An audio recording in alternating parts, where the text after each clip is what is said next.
Hello, everyone. Yes, I'm Nayaswami Asha, and I'm very glad to be with you this evening for the second of what will be somewhere in the neighborhood of 26 sessions on Swami Kriyananda's 26 Keys to Higher Awareness. Last week I introduced the concept and talked about why he created things like this, and I invited you also to check with online Ananda, and you can get a copy of what is really just a small article in which he lists these 26 points. I'm not necessarily going to spend an entire session on every point because some of them lend themselves to combining more. But today we're going to start with the very first one. And it's Swamiji not only had specific ideas, but he also put them in a sequence that he felt would be most beneficial to us. And I encourage you, I'm not in a position, I'm not your homeroom teacher, and I can't take roll and I can't check your homework. So if you're watching these in sequence, either live or in recording, take seriously what each of these keys suggests for your life, because sometimes we receive so much on the spiritual path that we lose track a little bit of what the priorities are. And one of the reasons why Swamiji creates, little sequential systems like this is really just to help us pull out of the plethora of options a few things that will give us the opportunity to change our consciousness. It's a very interesting fact of spiritual life. We've always had this issue on the spiritual path for as long as I've been with Ananda and in a position to try to introduce people to the teachings, which is, where do you pick it up? Where do you begin? Because even though the logical mind would say this is the starting point, certainly you have to start with meditation, certainly you have to start with devotion or discipleship, it's really not at all true. Because what we're doing is we're expanding from our own center into a greater and greater state of awareness and a greater and greater reality. And so what that expansion looks like depends entirely on where we're standing. On this past Sunday at service, I was, at our Sunday service when I was speaking, I was reflecting on the fact that spirit is center everywhere, and that every single center point is equally valid. That's a very important point for us as devotees. Every single center point of spirit is equally valid, which means that wherever I am standing, whatever my center point of awareness is, it's infinite. And it's no more or less than any other point in all of infinity. The difference being only how self-aware I am, not what the reality of my it's not that the reality is limited. It's only whether or not I'm conscious of that reality, or any center point is conscious of it. A clam just simply has very little capacity for self-awareness, but that doesn't mean that infinity does not reside within him. So in terms of these 26 keys, if we, a master made the interesting comment that you only have to do, I used to say 1/10 of what he said, but I recently had it corrected by 1/0. It's 100th part of what he said. And you will still be able to attain self-realization. He said the difficulty is everybody chooses a different part. And so therefore he had to give enough options to cover all the possible center points and their affinities. So with Swamiji, our first, and I said last week I put these on little cards because I find it easier to concentrate on them when I see them just by themselves. Point number 1, be active, never passive in response to life's challenges. Be active, never passive in response to life's challenges. And then he wrote this short paragraph. Willing activity will awaken within you the thought that something can be done about every problem you face. There's a lot in here, so we'll spend the next not quite hour talking through this. I had a conversation with a friend recently, and it was a very important conversation in that person's life, and also, of course, very interesting to me. Almost everyone, when they first discover the spiritual path, If the spiritual samskars are strong, which is to say, if there's a strong karmic inclination toward the quest for self-realization, there's often a powerful shift of energy when that truth first comes into this incarnation. I was not quite 19, just before my 19th birthday, when I was still 18 years old. Someone handed me a book by Swami Vivekananda. Vivekananda was a very well-known a foremost disciple of Sri Ramakrishna. Ramakrishna was a self-realized master who lived in the 1800s near Calcutta in India. Very, very glorious soul, and very deeply powerful in my own heart. He was my what's known as Upaguru. An Upaguru is not necessarily the place that your final resting place, but someone who brings you along until you can, until your intuition and your receptivity is sufficient that you can find your final home. And when somebody handed me Vivekananda's book, it was perfect for me at the time, because my understanding of the path was very intellectual, and I was very austere in my attitude toward the path. And actually I had, perhaps, I'm not sure if at that time I had or it was later, I'd seen Autobiography of a Yogi, but I couldn't relate to it. It was too devotional, and it had too much phenomenon, too many miracles in it. It didn't fit my austere concept. Plus, I had a disinclination for miraculous things. I thought spiritual phenomenon was a distraction on the spiritual path. I mean, the arrogance of ignorance. But anyway, I was quite firm in my beliefs. So Vivekananda's book was perfect, because he laid it out brilliantly and clearly and without any phenomenal fluff. There was not, it wasn't that he wasn't devotional, but when he came to America, he felt that Vivekananda did, around the 1900, just after. He felt that Americans didn't understand or respect the concept of guru, and he felt that his own relationship with Ramakrishna was too precious to cast it before the swine, in essence. So he didn't talk about his master as much as he could have, because he felt that people didn't know what he was saying, and he felt demeaned when he tried to bring it out. So he stuck to the Vedanta philosophy. But it spoke to me in an instant, just in an instant. But of course that was recognition. It wasn't like I was learning it for the first time. I recognized this as a truth that really belonged to me. And I vividly remember thinking to myself, I by that point had already dropped out of college. I'd gone 1 year to Stanford, and then it just wasn't for me. And I really didn't know what I was going to do. And when I read Vivekananda's book, I felt it was the first time in my life that somebody had told me what I wanted to know, and told me the truth about life. I mean, I was only 18, but nothing in high school or college. Nobody was talking about what seemed to me like the elephant under the rug, which is, why are we here? How can we be happy? What is the purpose of life? How did we end up here? What are we supposed to be doing? We just went in circles with all this other stuff, and none of it seemed to deal with anything that mattered. But Vivekananda was right in the middle of it. Well, I never looked back, actually. I mean, that was it for me. And 4 years later, I met Swami Kriyananda, by which point I had I'd pushed that intellectual understanding pretty far, and was able then to receive something more.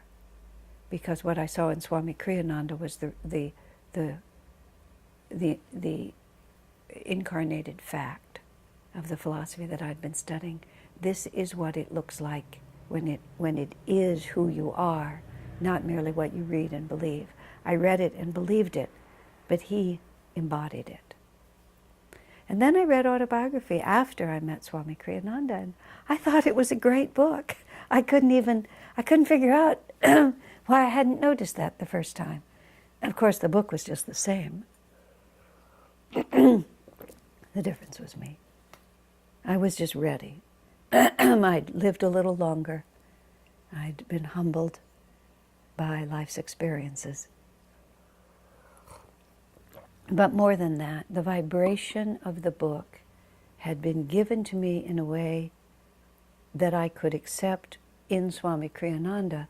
And once I was willing to accept the vibration, then I could go right into that book, and it was the same vibration.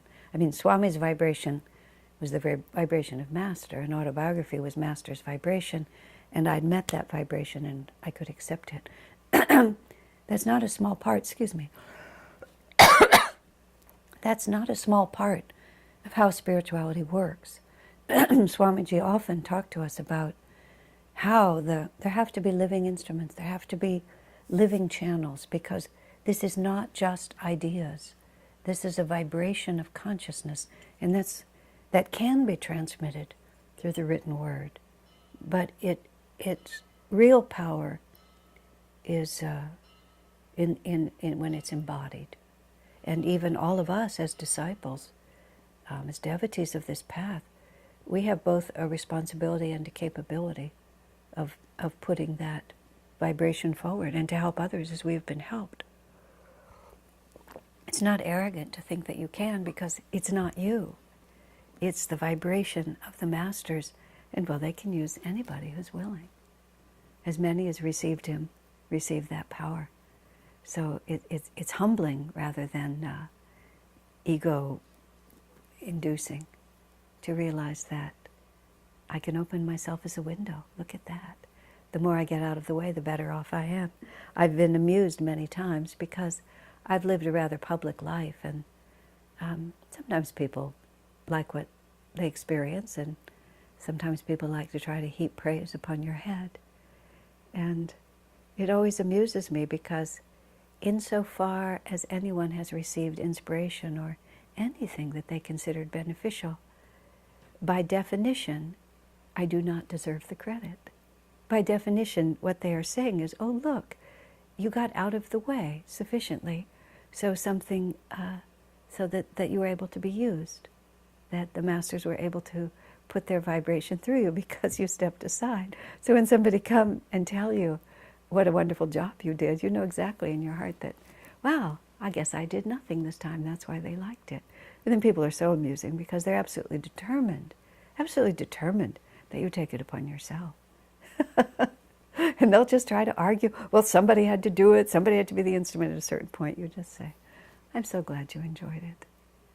I'm so glad it was a benefit to you. And then you just leave it, because it's not worth the fight. Now, coming back to the conversation I was having today, which is important, which is all related to this, a person was saying to me, been a disciple of this path, been active 10 years or so, and not feeling the same inspiration anymore. And seeing someone who's only a year or two into it, and how excited they are about everything, and realizing and remembering, I used to be like that, but I'm not like that anymore. And sort of presenting this to me as an issue. Well, I took it immensely seriously. And I believe my friend was actually quite shocked when I said, well, if you don't change your attitude, you won't be on the path much longer. It was a stunning remark. But I love this path, I'll always be on this path. Yes, but now you've become passive in your relationship to it. It is not inspiring me. These are the difficult years. The first years you're sort of like everything is so new, it's all really exciting, and your enthusiasm for many people is effortless. And then there's almost this, my friend was not expressing this to me, but almost this kind of cynicism that sets in. Oh yes, I used to volunteer for a lot, and I used to go everywhere, but I don't do that anymore. And I've watched the spiritual path for 45 years now. The Ananda path, is it that long? I met Swami in 69. Oh, it's coming close to it. 71. I've been involved since 71. We're getting close to that. And for virtually all of that time, first I was in the kitchen at the retreat, and gradually I took other roles within the community. But I've never been a hermit. I've always been on the edge of what was ever was happening, and very engaged with lots of people. So 45 years, I mean, I know that sounds like a lot, doesn't feel like a lot, because it's always now. And the now is always showing you how much more there is to experience and understand, so one does not feel like one is standing anywhere near the end of the race, except in a certain chronological way. I'm very aware that, 15, at the most 20 dynamic years, and that's it. But in any way, I've watched the cycle with a lot of people. And when that kind of passive, it's not inspiring me, begins to set in, unless a person makes a really determined commitment to renew the enthusiasm, then one gradually loses touch with what it is. And one may not necessarily abandon being a disciple, but one's enjoyment and the depth of one's realization does not necessarily increase. It's a factor of age. Most people get old, and they get old just because they allow themselves to wind down. They don't constantly. They begin to take a passive rather than an active attitude toward life. When the first 10 years that I was part of Ananda, more than that, but the first 10 years were part of it, absolute holiday. It was just heaven on earth. Whenever I think about reincarnating, I think, well, I'll take those 10 years again, anytime. This is like the astral world, a bunch of young people doing this lark of an adventure with Swami Kriyananda. It was complete Looney Tunes. It was absolutely fun. We were doing very serious work on ourselves and for Master, but everything about it was lighthearted and fun. The second 10 years was also very exciting, very expansive. Then SRF, we were sued by Self-Realization Fellowship. They just had enough of this independent disciple, Swami Kriyananda, operating outside their auspices and undermining their principle that they were the only authorized channel for Master. It was a theological impossibility from their point of view. So rather than adjusting to reality, they tried to change reality. So for 12 years, Ananda was embroiled in a very intense legal battle, totally a theological dispute that was disguised as copyright and trademark and various other things like that. But it took 12 years and millions of dollars to sort out, and it got really ugly. Sometimes spiritual people can justify behavior that should not be justified, and I'm not talking about us. And I saw things that I did not know before about just how unattractive this world can be, and how unfair. And my idea of the legal system was Perry Mason, which, unless you're as old as I am, you probably don't even know Perry Mason. It was a legal drama in the 50s, I guess, maybe the 60s, and 30 minutes, and at the end of 30 minutes, everything always resolved, and on the witness stand, the witness said the right thing, and truth won out every single time. It's not like that in real life.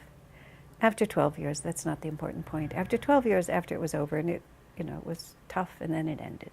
And it ended gloriously for Ananda and for Master's work. Completely broke open Master's teachings and gave Master to the world, which was the point. But I waited for about a year or two. The way I can only describe it is for my youthful exuberance to return. Of course, I was 12 years older, but also I realized that a certain innocence had been lost. And just like a child is happy with anything, I had just been naturally happy. It had never required a deliberate act of will. Now, don't misunderstand me. I've had spiritual tests like everyone else, and I've had lots of bad days and bad years. I feel my life is amazingly blessed, but I don't want to come across like what we call a bliss bunny here. It's been real life. But at the end of that, I waited for that exuberance to return. and it didn't. And I waited actually a couple of years. And no one who didn't know me well or wasn't inside my own head would have necessarily noticed. But I knew. And then I finally realized that childhood was over. Innocence was lost.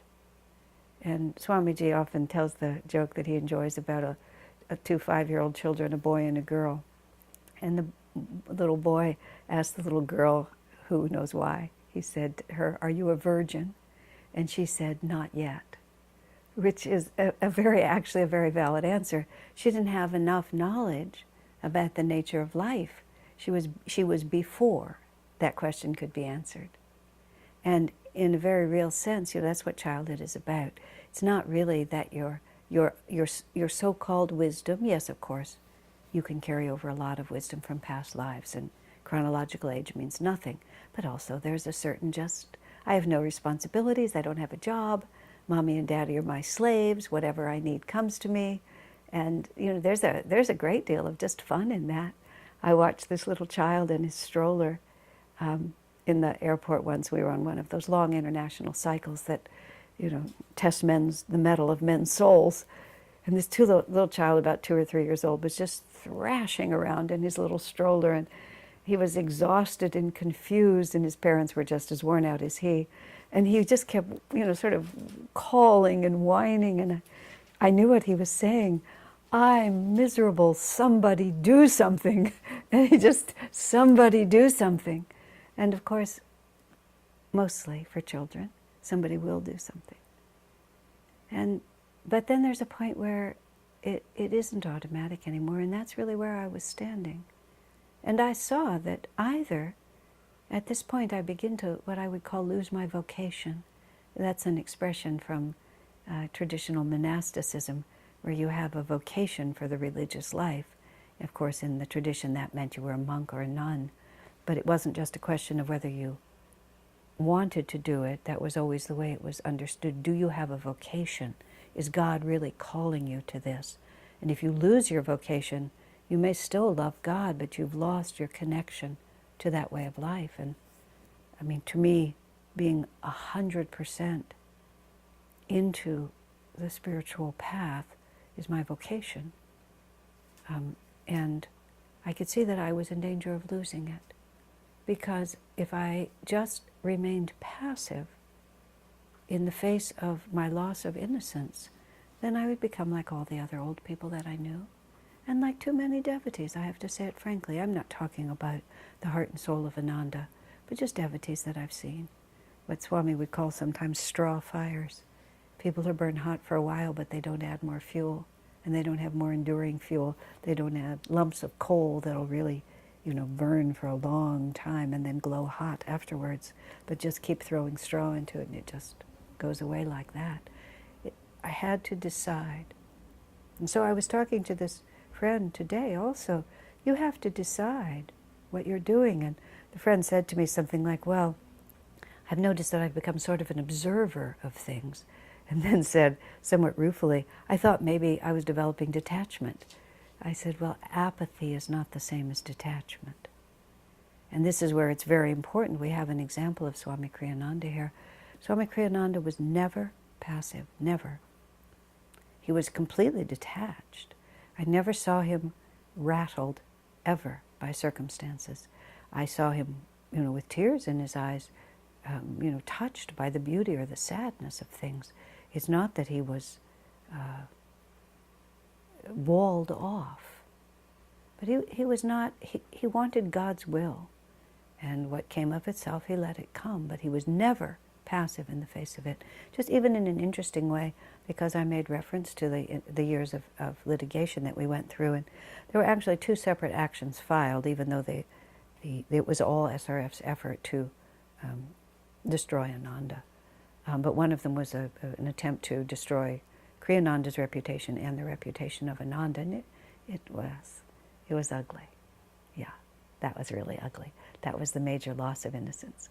Well, actually, the whole thing was, but that was really ugly. And it was so ugly that charges were so preposterous so much of the time that you really felt like, why bother to answer? But Swami Kriyananda was never passive. And it wasn't that he would argue, and it certainly wasn't that he would defend himself. In fact, he was actually rather lousy as a defendant, because it was a spiritual principle with him not to defend his ego.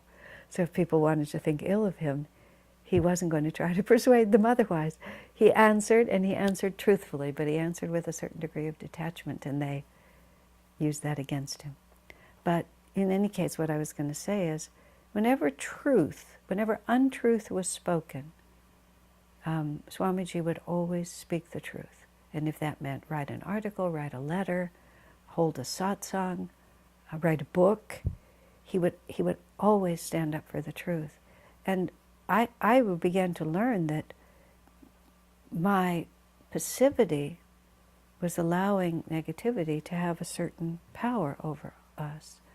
And at the end of the whole cycle of lawsuits, at the end of the cycle, in the middle of the cycle, but the end of the reputation-destroying lawsuit, there was a pall over things, like a cloud.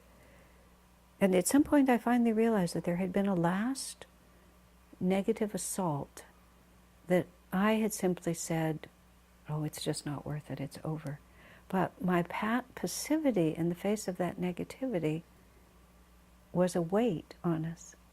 And I had to write one more letter, one more very powerful declaration of truth and faith and commitment in order just to drive that back. Now, talking to my friend, she's saying, you know, I've become an observer. No, I said, you've become apathetic. It's quite different. You know, you need now to consciously put out energy, because you see, life does not stand still. That's the point. Life does not stand still. If we do nothing, by definition, we go backwards. We go backwards, you see, because there's this force that's always pulling us, you know, age and disintegration. It's just the way life is. And if we don't renew, something will change. And it's not automatic. Then there's that other aspect of the spiritual path, which I was also discussing with my friend. It's like, this is not a free ride. And the reason that self-realization is not a mass movement is that most people are not up for it. And I don't hold that against anyone. Every center is valid, and each person has to move according to what works for them. But as somebody said when they came to Ananda once, they said, a lot of people talk about overcoming the ego, but you people really mean it. I always laughed about that. Yeah, we do, actually. And if you think that that's just a matter of, you know, Hare Krishna, Sri Ram, Jai Ram, and just clapping your hands, and then somehow something is going to happen, well, at a certain point, childhood ends. And the real moment by moment, as Yogananda put it so beautifully, battle for joy. Fight the battle for joy on the spot right where you are standing. And so when one finds oneself, and I'm going back to where I am, take a passive, be active, never passes in response to life's challenges. And Swami uses the word challenge. He later uses the word problem, but he starts with the challenge. What is the fundamental challenge of life?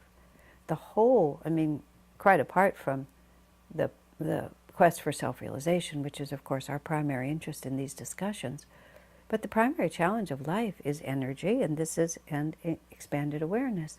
If we go back to last week when I was talking about Swamiji's introduction to these 26 points, he says, a study of the lives of great men and women reveal certain consistent threads, no matter whether it's art, politics, athletics, whatever their field of study. It's an abundance of energy and an expanded awareness.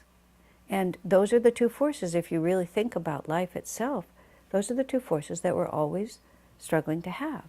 The fight for energy is partially physical, and it's interesting, the next 2 or 3 or 4 points of these 26 points, and they are right at the beginning, are all about breath and energy and food and exercise, and we'll talk about that next week, but it's keeping the physical body toned, because from the moment of birth, the body goes up to a certain point and then it begins its marvelous downhill slide. And when you're young and vital, it's hard to even believe it. But it does, it just inevitably goes into its downhill slide. And many young people just don't know it's coming, and therefore don't create the right vibration young, and then they have to pay the price when they get older. I've always been extremely healthy, but I realized that I became very serious about my health when I was 18. So I am very healthy, but I developed extremely healthy, conscientious habits at the age of 18, and it occurred to me at one point that I must have had a lot of ill health in past lives, because I caught that one really early, that we have to take care of this machine, or this machine is not going to work anymore.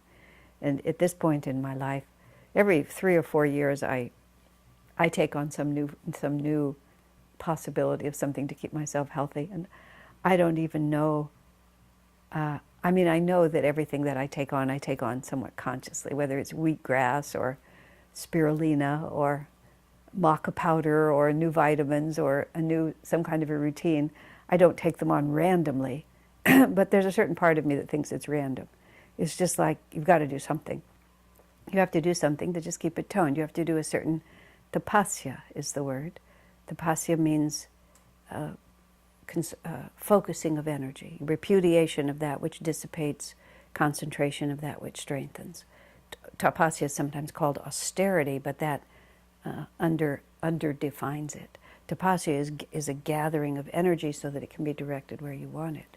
And because I am not finished with what I believe are my assigned tasks in this incarnation, I'd like to keep body and mind going for another 10 to 20 years if I can. So, I take some foul-tasting nostrum in the morning now, and for years I grew wheatgrass and juiced it every day, and just anything to keep it going. But you see, because there is this force that's going to take it down. And much worse than physical energy, although physical energy is a serious thing when you don't have it, and ill health is a serious thing when it descends on you. So it's a big challenge to being able to get your consciousness, keep your consciousness where you want it when the body's not cooperating with you. Anybody who's been through any of that knows that, and it's God's way of making us strong. But where people really where you begin to lose energy is in your mind.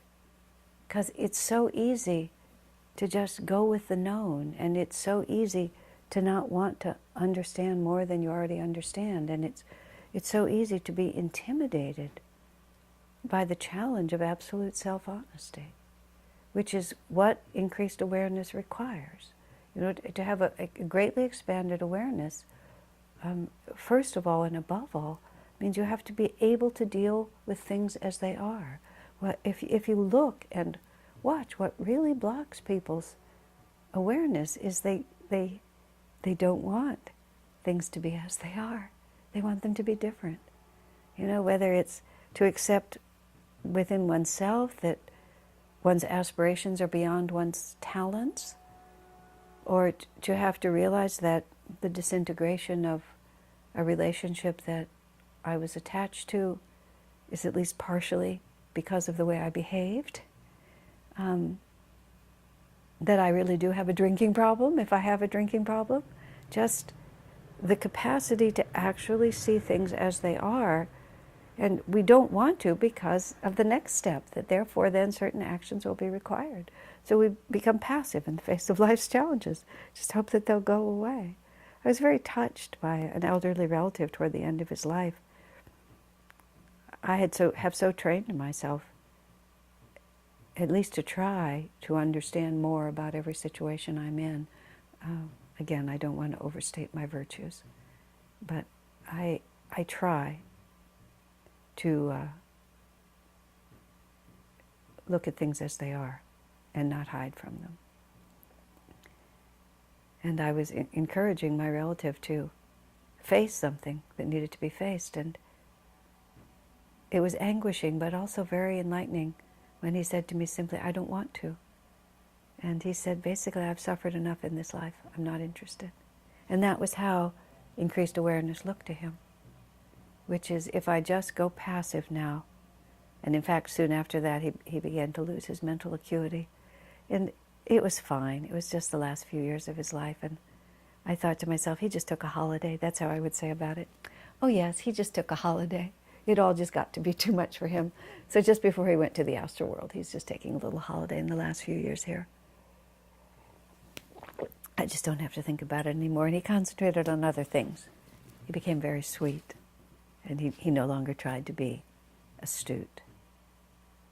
But you see, that force is always there, and that's what we're always fighting. The biggest challenge of all is to really accept reality and then respond to it appropriately. And it's a habit. And that's the most insidious aspect of it, you see. It gets to be a habit. Whichever way we go is a habit. So if the habit of passivity begins to set in, and like my friend, my friend was thinking, oh, look how detached I'm becoming. But the way you could tell it wasn't true was because there was a decrease of joy and a decrease of enthusiasm and a general lowering of energy. There was just, everything was apathetic. Everything was turning gray. Nothing was bright anymore. You see, this is where the example of highly evolved souls are so essential to our understanding. We have the life of Master, which we know a certain amount about, thanks be to God, and thank you God for all that Swami Kriyananda has written and said about him. And I wish other disciples had written as much. We have a little bit from some, but I wish every single man and woman who'd ever met him had written up their memoirs. What a treasure that would have been, wouldn't it? But we have some at least, and so we have a picture of what extraordinarily dynamic soul this was. Master lecturing in America, drawing literally thousands of people all across the country. For years he just crisscrossed the country, filling these enormous lecture halls, and he didn't come out and, in this kind of simpering, low energy way. He burst upon the stage. How feels everyone? How is everyone? Awake and ready. He thundered his message. Sometimes when you first hear his voice, certain of the recordings, of course they vary, but sometimes the power of it just stuns you. He was not passive in the face of life's challenges. He was sent to America by Babaji and the masters of India, and he was sent to deliver this message of self-realization, and he was going to deliver it. And he wasn't going to allow any obstacle. The materialism of this country, the persecution and misunderstanding, and he too was, persecuted by his own people, betrayed by those he put trust in. Money was stolen from him. His whole work was brought, after 10 years of work, it was brought back to almost zero. They were so poor they had to plant tomatoes in order to eat. It was not easy for him, but he was never passive in the face of those challenges. And you could say, well, it's all in God's hands, the masters will take care of it. One can sort of use those words, but you have to look at how people of true spiritual greatness lived. And Master he was there in every circumstance. And there was so many things that he did. He bought a papaya farm, he started a goat dairy, he was selling carrot juice. He was just always coming up with some new scheme. He made little inventions. When you go into the very early issues of what was then called East-West magazine, later it became the Self-Realization magazine, you see all these little ads for all these little enterprises, and when you look at them carefully, you realize they were all his enterprises. They were all different things that he was starting, that he was selling. And the favorite, always the favorite, is he invented the Temple of Silence. And the Temple of Silence was a little set of earplugs like this that went over like headphones. I guess headphones were not as commonly available, so you could plug your ears, as we do with headphones. But just to make it more fun, he attached to the band across the top this thing that came out like this. There was a white star, the spiritual eye. So it would hang. You could put on the Temple of Silence, and then you could stare into the spiritual eye. Don't you just love it? But I mean, what a dynamic character. You know, it wasn't, I'm not feeling the same enthusiasm. You know, I came here and at first it was great traveling around the country, but now I'm not feeling the same enthusiasm. I mean, how are we ever going to get anywhere like that? And many times he was not feeling the same enthusiasm after he was sued by his closest associate, who not only tried to destroy his reputation, but took all his money and won in court. Not that it was true, any of it, but nonetheless, he managed to get a lot of his money from him. I have to be clear about that. I believe that he got some of the verdicts in his favor, but he also was defeated because it was all a passel of lies. But it was a disaster for Master. And he went to Mexico for a while just to stop and think about this again. And his detachment was, Divine Mother, I'll do whatever you want. But she brought him back. So he just started right in again. I built it once, I'll build it again. And that's how we have to respond. I'm not feeling enthusiasm. Well, what are you giving? What are you giving to the situation? What are you doing to make this new for you? And well, I've been, the thought, well, I've done this lots of times. Well, what are you giving to the situation? Everything is always new. How are you helping? Well, now you're a senior member of the tribe. Instead of waiting to be given to, now it's your job to give. How are you concentrating? Who are you praying for? How much are you loving? What have you not yet understood? How can you see this in a new way? Is this easy? No, of course not. Is self-realization easy? No, of course not. Master laughed, said, in India, they know how difficult it is to realize God, and people will just say, well, maybe someday. Right now my karma is to this, or something like that. He said he brought it to America and said, you can realize God. He said Americans had no idea what they were really being asked to do. And in our way, we said, sure, why not?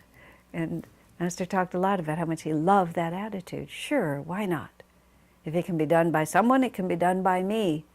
And that's, for those of you who are Americans or imbued with the American spirit, that's a great quality in America, is that we just, somehow we think it can be done. We're not burdened with the past. We don't have hundreds of years of defeats behind us. We just landed in this country and brutally took it from the American Indians, which is a bad karma we still may have to face, Master said. But nonetheless, we just took a wilderness and we said, we can do it, and we did it. That's how you have to go at your spiritual life. You have to go at it in a way that's going to make it work. I was amused. I have to try to condense this story, but the essence of it was so amusing to me. There was a reality show in which people went out to somewhere like Montana or Wyoming, and they had to live according to how they lived in the 1800s, and they lived for like 5 or 6 months, and they had to prepare themselves for the winter.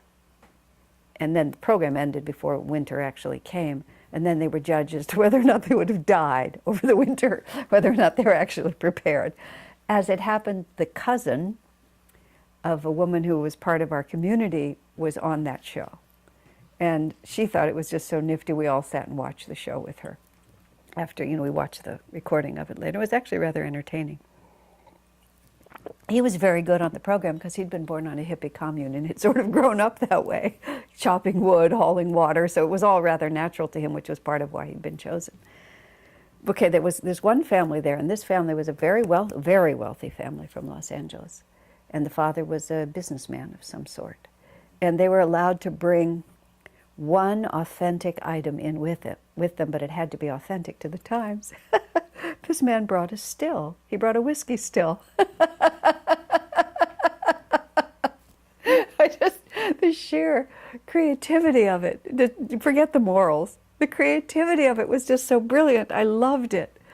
And then for a variety of reasons, they weren't so prepared for winter. So they were judged they didn't score high at the end because it was determined that he and his whole family would have been wiped out. But I loved the man's response, absolutely loved it. He said, not a chance.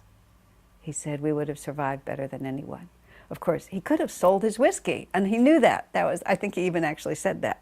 I've got the still. Nobody else has the still. He said, I would make it on the whiskey. And he was absolutely right. He knew. But above all, what I loved about him was, he knew. And he knew inside himself. It wasn't a question of, how many sheaves of hay I have in the barn and, how many potatoes I have in the cellar.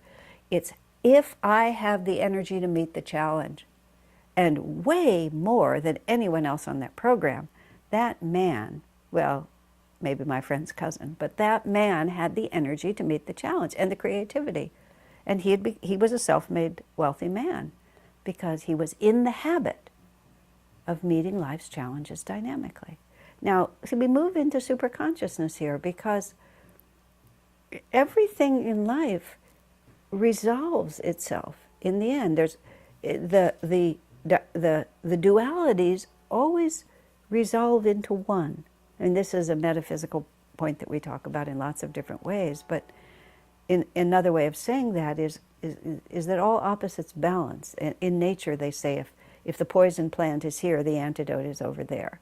Swamiji says that a sadhu in India actually told him that if you're ever bitten by a cobra, if you bite the cobra's tail, the antidote to the cobra's poison is in its tail. Swamiji said, I hope never to test that theory, but the principle is there, that the opposites are always going to resolve. Now, Swamiji has really put this forward and demonstrated in his life repeatedly, that on the conscious level, and even worse on the subconscious level, everything is always fragmented. And the way the intellect works is that it disassembles things and then tries to figure out how to put them back together again. It's always analyzing this. These are the pros, these are the cons, this is how this works, this is how that works, and then we try to think our way to a solution. Whereas on the superconscious level, what's happening is if you think of it like the fingers of a hand, you can see that they're all separate, but when you get down here, you see that it's all one reality. And the solution, the true solutions to life, are when we see that the problems all resolve in everything emanates from the same source. And if we can get back to that source point, then we can remanifest in a different way. This is the theory of like energy medicine, for example, that the physical body is the symptom of more subtle energies. So if we change the subtle energies, then the physical energies will also change. And Swamiji just amazed us countless times beyond count is how I would put it, when we would be struggling to come up with a solution for some practical problem, personnel problem, or just anything within the community. And we were not him. Let's just we were not Swami Kriyananda, but we were not dumb kids either. We had some reasonable stuff going for us. We would apply ourselves with full determination and still sometimes just not quite know what to do. Or it was just appropriate we would have a discussion with him. And the fragments would be out in front of us, and Swamiji would always see the unity in them. And he would just propose solutions that, as soon as he proposed them, were so obvious.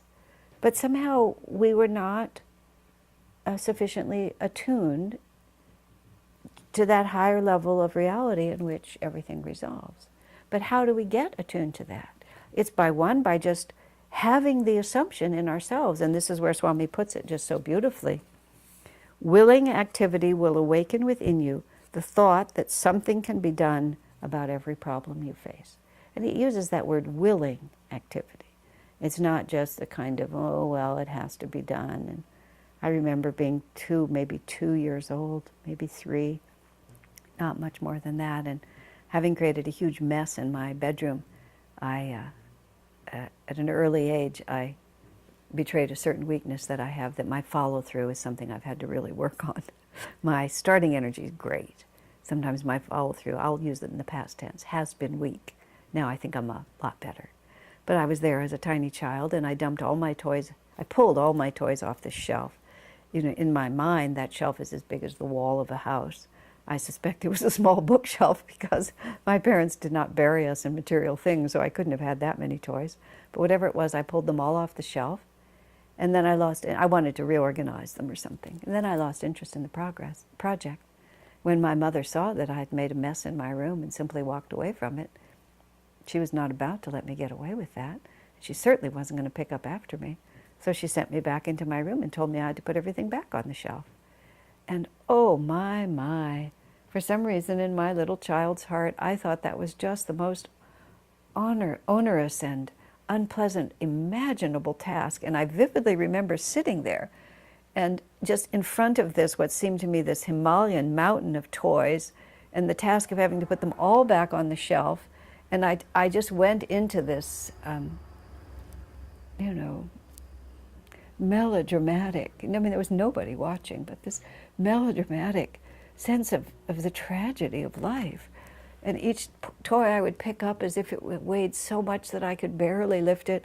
And I remember sort of whimpering and just with the pathetic nature of my condition, and then dropping it on the shelf and collapsing back before I could face another one. And then somewhere in the middle of that, another aspect of myself said, just put the toys back on the shelf. Just like, what are you doing? What is this about? But you see, those two parts are always warring in us, aren't they?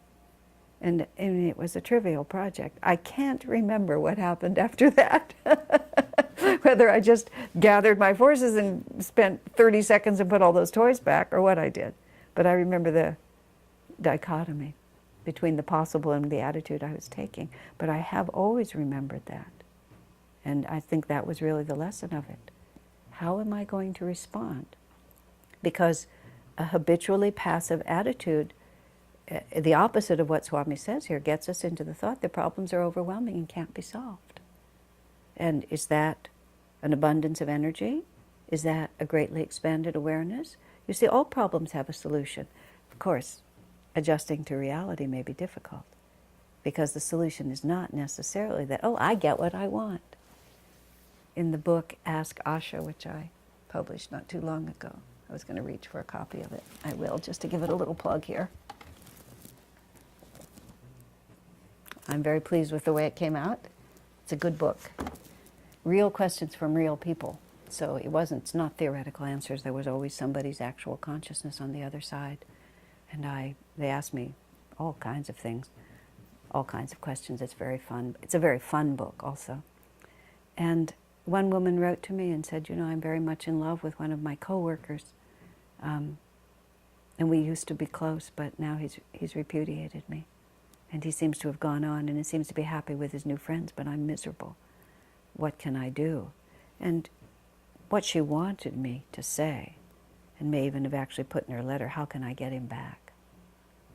And I had to answer her honestly, I can't tell you how to get him back, because there's absolutely no guarantee that he's going to come back to you.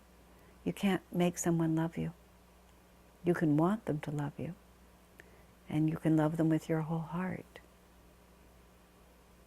But if they don't respond, if it's not in their karma to love you in the same way, and therefore not in your karma to be loved in the same way, there you have it.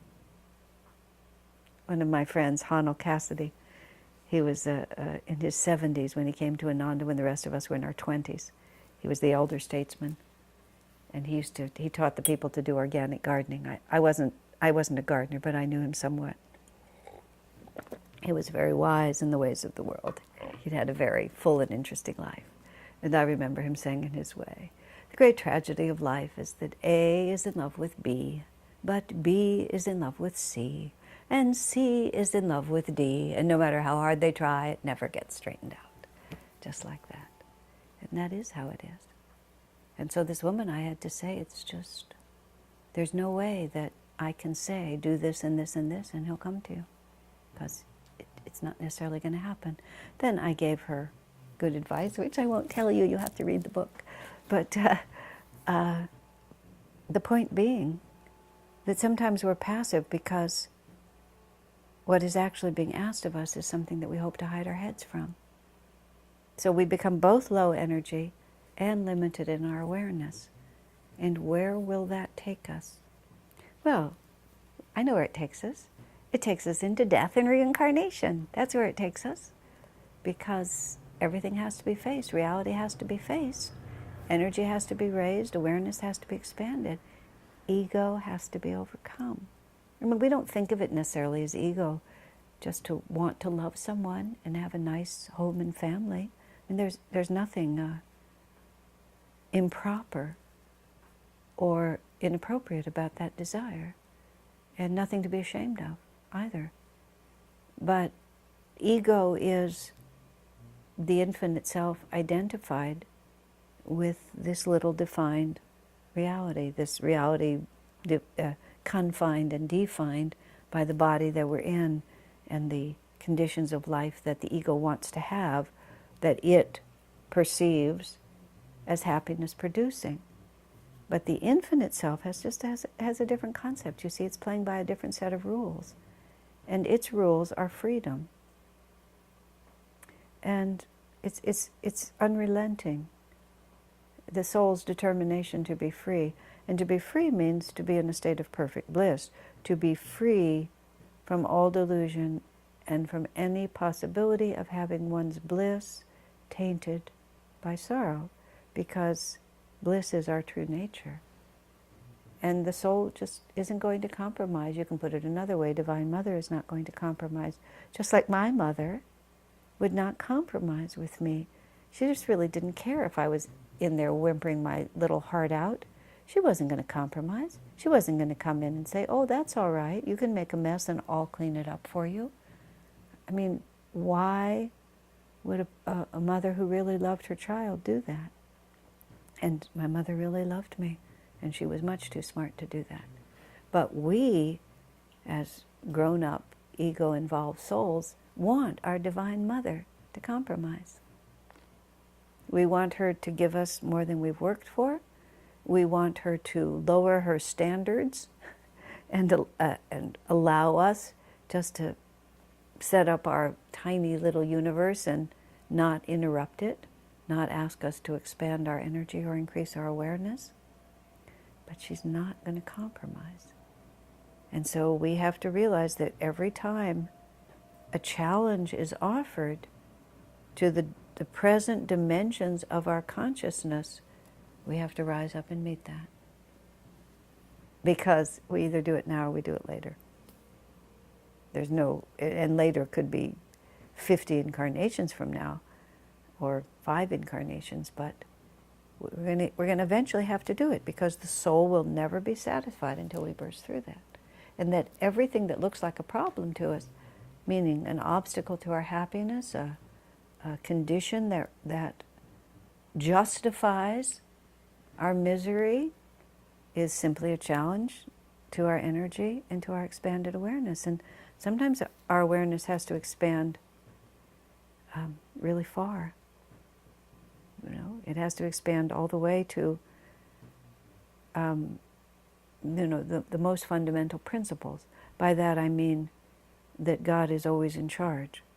And no matter what this looks like or feels like to me, if God has sent it to me, then it is for my ultimate good. That's what I mean by expanding far. It doesn't necessarily mean that we cross into samadhi and really know that. But that has to be the guiding principle. And that, yes, I may be rebellious and unhappy, and it may take supreme effort, and I may not be able to hold a steady course, but I never doubt, or I never try to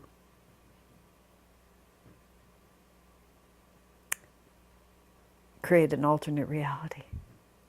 This is just simply what is. God loves me, and this is how He's expressing it to me now. And you know, there's great sweetness in that.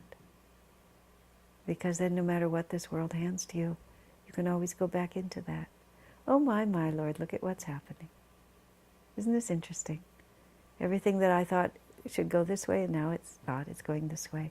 Swami Kriyananda, I was reading, I read some notes I made some years ago, and something very difficult happened to him, and he had seen this beautiful possibility, and then that possibility was destroyed. And it was very sad. And he was personally involved. I mean, it involved him. It wasn't just an abstract thing. But he said, you know, I only want what Divine Mother wants. And he was operating on many levels, because there was also a certain, the way I have to describe it is, it made him sad to see that something really beautiful that was possible wasn't going to happen. And he felt that. He felt that sadness. But what he really wanted was what Divine Mother wanted, and that was all. And then he said, I believe Master is very pleased at how free I am about this. Oh my gosh, I realized that. Master doesn't care what happens to us. He just wants us to be free. And when we behave with freedom, which is to say, to rise with energy to whatever challenge comes to us, that's what pleases God the most. So, God bless you. And I hope you to enjoy, in these intervening days, practicing, be active, never passive in the face of life's challenges.